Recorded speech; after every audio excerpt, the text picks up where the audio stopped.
आज हम लोग एक नया सब्जेक्ट शुरू करने वाले हैं, that is chemistry.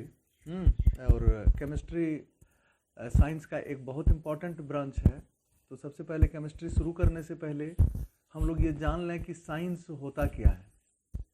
Actually science एक वर्ड है जो लिया गया है साइंसिया से, है ना। साइंसिया ही आगे चल करके उसका रिफॉर्म्ड फॉर्म जो हुआ वो साइंस हुआ, और उसका इंग्लिश मीनिंग होता है टू नो। किसी भी चीज़ को बेहतर ढंग से जानना ही साइंस है। तो इनिशियली केवल ये साइंस था, केवल ये विज्ञान था। आज इनके बहुत सारे ब्रांचेज हो गए हैं। इम्पॉर्टेंट ब्रांच में इसका फिजिक्स आता है, केमिस्ट्री आता है, बायो आता है ना। तो आज हम लोग शुरू करने जा रहे हैं केमिस्ट्री।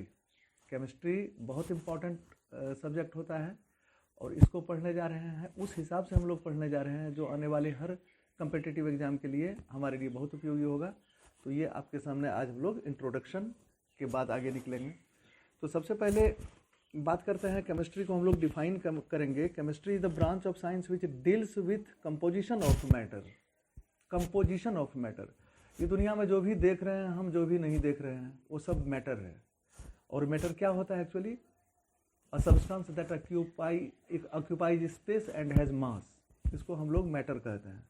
तो केमिस्ट्री एक्चुअली मैटर का कंपोजिशन, किस तरीके से बना हुआ है, किस एलिमेंट से बना हुआ है, किस कंपाउंड से बना है, कैसा मिक्सचर है, so many things are there, उसको पढ़ने जा रहे हैं। और किसी भी मैटर का जो फिजिकल क्वालिटी है, उसका रंग रूप अवस्था, और जो उसका केमिकल कैरेक्टर है जो मॉलिक्यूलर लेवल पर और एटॉमिक लेवल पर पाया जाता है, इसका स्टडी हम लोग आज करने जा रहे हैं।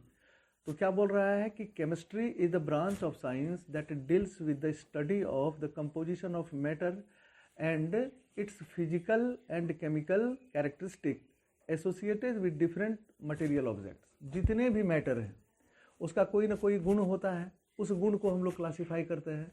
उस गुण को कैसे क्लासीफाई करते हैं? तो ये फिजिकल, एक केमिकल, दो तरीके से। हिंदी में उसको क्या बोलते हैं? भौतिक गुण और रासायनिक गुण।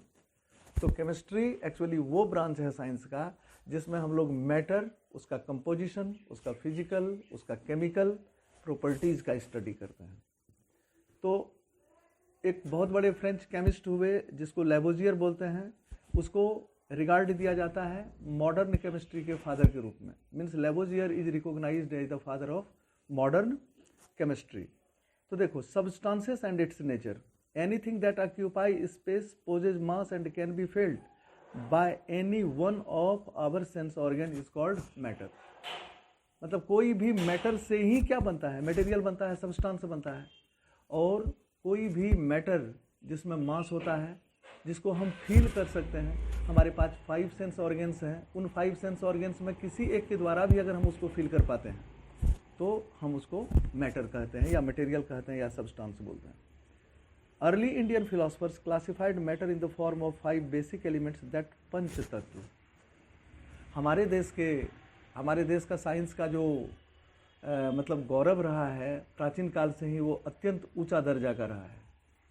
हमारे देश में महर्षि कणाद हुए जिन्होंने वैशेषिका थ्योरी लिखा, और उस वैशेषिका थ्योरी में पहले वो लोग थे, पहले वो वैज्ञानिक थे, या पहले वो सेंट थे जिन्होंने ये परिकल्पना की कि दुनिया में जितने पदार्थ हैं वो छोटे छोटे कण के बनते हैं, और उसी कण का नाम उन्होंने परमाणु रखा। और बहुत सारे परमाणुओं के मिलने से जो स्ट्रक्चर बनता है उसको उन्होंने अणु कहा। बाद में यूरोप, मतलब जो ग्रीक मतलब केमिस्ट थे, उन्होंने भी, लक्रेशियस, डेमोक्रिटस, ये सब जो बड़े बड़े फिलोसफर थे, उन्होंने भी ऐसा ही कहा कि the means matter is made up of atom is taken from the word atomos which means indivisible, और वही एटम आपस में मिलकर के मॉलिक्यूल्स का फॉर्मेशन करते हैं। और तुलसीदास जी ने डायरेक्ट लिख दिया रामचरितमानस में, क्षितिजल पावक गगन समीरा, पंच रचित अति अधम समीरा शरीरा। तो मतलब पंच तत्व का बना हुआ। ये पंच तत्व कौन कौन है भाई? तो एयर है, हवा, अर्थ है, फायर है, स्काई है, और वाटर है। ये 5 तत्वों से मिलकर के हमारा शरीर, क्या किसी भी, कोई भी शरीर ही होता है, ये 5 तत्व का बना हुआ होगा। According to them everything living और non living are made up of these 5 basic elements. उनका कहना है कि चाहे लिविंग है या कोई नॉन लिविंग है, वो बॉडी जो है वो 5 तरह के तत्व के मिलकर के बने हुए हैं, जिसको हम लोग 5 एलिमेंट्स बोलते हैं या नहीं तो पंच तत्व बोलते हैं। Ancient Greek philosophers had arrived at a similar classification of matter. तो जो मैं अभी बोल रहा हूँ, जो हमारे देश के लोगों ने किया, ऐसा ही व्यू किनका था? ग्रीक फिलोसफर का, मतलब सिमिलर व्यू था।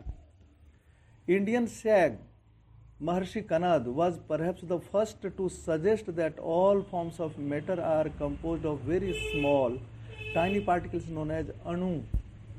अभी जस्ट हम बोले हैं कि महर्षि कनाद पहले आदमी थे, पहले व्यक्ति थे जिन्होंने एक सिद्धांत लिखा जिसको वैशेषिका बोलते हैं।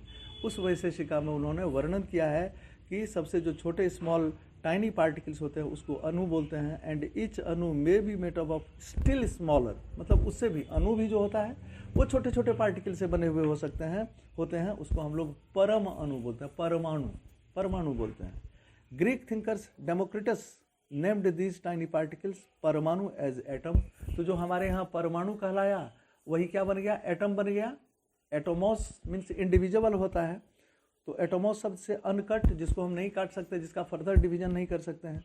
This matter is composed of tiny particles known as atom. तो जिसको हमारे यहाँ परमाणु कहा गया उसी को ग्रीक लैंग्वेज में एटम कहा गया, जिसको हमारे यहाँ अणु कहा गया उसी को वहाँ पे मॉलिक्यूल कहा गया। तो लीजिए अब हम लोग एक दूसरा टॉपिक शुरू कर रहे हैं, दैट इज क्लासिफिकेशन। ये तो इंट्रोडक्शन दिया आपको। अब दूसरा है कि कैसे हम लोग मैटर को क्लासिफाई करते हैं। और ये बहुत सारे फिजिकल और केमिकल प्रॉपर्टीज को स्टडी करने के बाद में ये बहुत सावधानी पूर्वक तैयार किया जाता है। तो सबसे पहले मैटर का 2 तरीके से हम लोग क्लासिफिकेशन करते हैं। एक क्लासिफिकेशन है फिजिकल क्लासिफिकेशन, एक है chemical classification. It means the matters can be classified as physical and chemical. जब हम लोग फिजिकल की बात करते हैं तो उसमें उसका रंग, रूप, शेप, साइज, वॉल्यूम, इन सब चीज़ों का स्टडी करते हैं। और जब केमिकल, तो केमिकल जब ये हो जाएगा तो वो मॉलिक्यूलर लेवल पर, एटॉमिक लेवल पर वो आ जाता है। तो 2 क्लासिफिकेशन हुआ। Matter is classified on the basis physical classification as well as chemical classification. अब देखिए फिजिकल क्लासिफिकेशन में सबसे पहले मैटर को आप बांटते हैं 3 स्टेज में।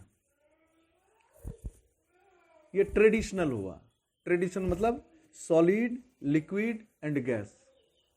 आज इसका और भी क्लासिफिकेशन है जो अभी हम नहीं बोल रहे हैं, जैसे प्लाज्मा स्टेट होता है या बोस आइंस्टीन कंडेंसेट होता है, उसके बारे में नहीं बोल रहे हैं। ट्रेडिशनली बोल रहे हैं कि किसी भी मैटर को आप सबसे पहले फिजिकली क्लासिफाई करते हैं। कैसे? तो सॉलिड में, लिक्विड में और गैसियस स्टेट में, ठीक है।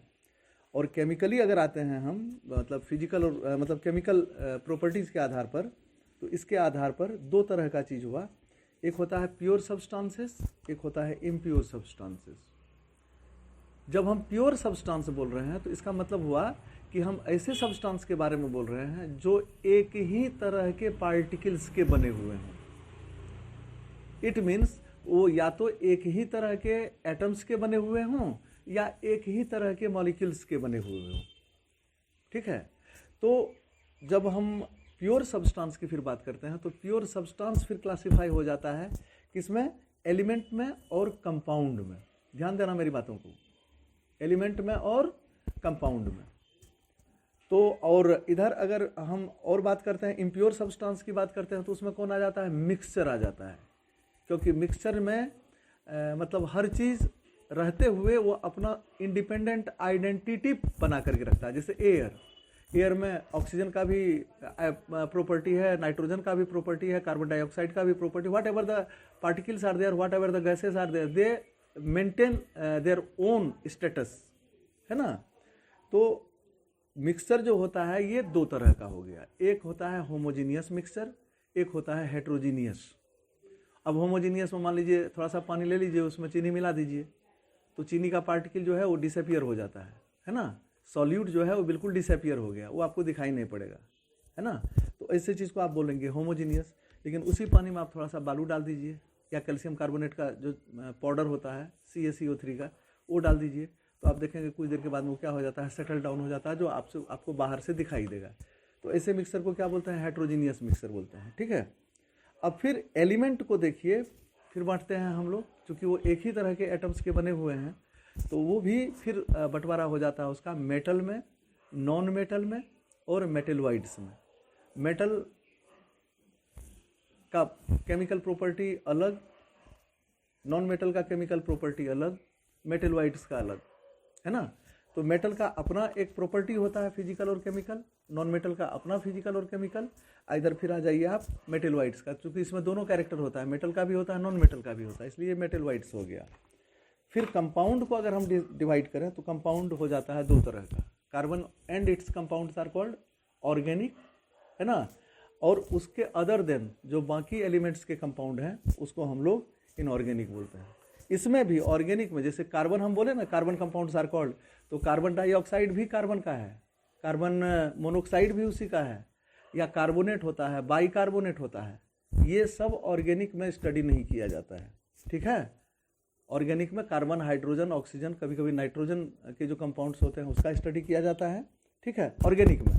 और इनऑर्गेनिक में कार्बन के अलावे चूंकि जितना भी कंपाउंड्स है उसमें almost 85% compounds are means compounds of carbon, rest 15% में ही बाकी एलिमेंट्स के कंपाउंड्स होते हैं।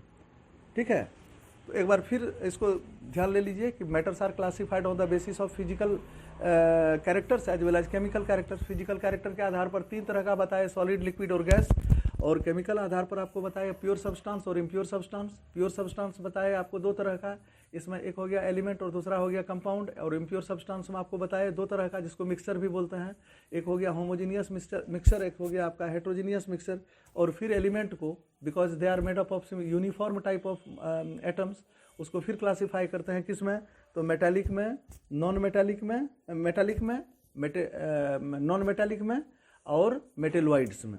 और फिर जो आपका कंपाउंड हुआ, तो कंपाउंड को उसका कंपोजिशन में क्या है मेनली, तो अगर वो कार्बन या उनके डेरिवेटिव्स के कंपाउंड हैं तो उसको ऑर्गेनिक केमिस्ट्री में सेपरेटली पढ़ा जाता है, और बाकी कंपाउंड्स जो हैं, बाकी एलिमेंट्स के जो कंपाउंड है उसको अलग ब्रांच में पढ़ा जाता है, जिसको हम लोग इनऑर्गेनिक केमिस्ट्री बोलते हैं।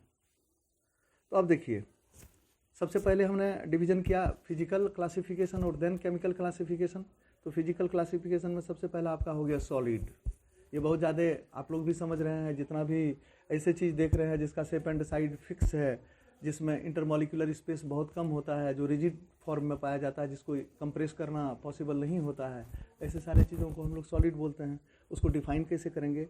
अ solid possesses a definite shape and definite volume which means that it can not be compressed on applying pressure. ये देखिए, ये आप टेबल है, इसको दबा रहे हैं, ये कंप्रेस नहीं हो रहा है, इसका मतलब ये क्या है? सॉलिड है। सॉलिड्स आर जनरली हार्ड, और हार्ड वो क्यों होता है? क्योंकि उसके बीच के इंटरमॉलिक्यूलर फोर्स, मतलब जो स्पेस होता है वो बहुत कम होता है। ठीक है, इसी कारण से उसके बीच में लगने वाला इंटरमॉलिक्यूलर फोर्स बहुत ज़्यादा होता है, इसलिए वो कंप्रेस नहीं हो पाता। डेंसिटी इसका बहुत ज़्यादा होता है, ये रिजिड होता है ना। तो एग्जाम्पल तो बहुत सारे मिलेंगे आपको, मेटल्स है, वुड है, ब्रिक्स है, कॉपर है, टेबल है, डेस्क है, बेंच है, सब है। These all are example of solids. Liquid में क्या देखते हैं हम? A liquid possesses definite volume but no definite shape. इसको जिस बर्तन में आप रख दीजिए पानी को लीजिए आप, कप में रख दीजिएगा तो कप के शेप का हो जाएगा, ग्लास में रख दीजिएगा ग्लास के शेप का हो जाएगा। तो उसका शेप फिक्स नहीं होता है ना, बट इसका वॉल्यूम फिक्स होता है। This means that the liquid can take up the shape of container in which it is placed. जिस कंटेनर में उसको रखेंगे उसी शेप का हो जाएगा। वाटर हो गया, मिल्क हो गया, ऑयल हो गया, these are all example of liquid. Gaseous state में कोई चीज़ फिक्स नहीं होता है। A gas doesn't have either a definite volume और डिफिनिट शेप, दो में से कोई इसका ये नहीं होता है। It can be compressed easily to large extent on applying pressure and also takes the shape of the container where it is include. जिस बर्तन में अगर थोड़ा ही गैस है उसको हम बैलून में लेंगे तो बैलून में वो अपना जगह ऑक्यूपाई कर लेता है। तो एयर हो गया, is in the form of gas, है ना, जिसको हम लोग देख नहीं पाते, अनुभव तो कर पाते, इसलिए ये भी मैटर है। अच्छा, इसमें जो कॉन्स्टिट्यूएंट गैसेस हैं वो अपना आइडेंटिटी को रिटेन करता है, जैसे ऑक्सीजन रिटेन करता है, उसी ऑक्सीजन को हम लोग ब्रीथ करते हैं, सांस में लेते हैं, सांस में लेते हैं।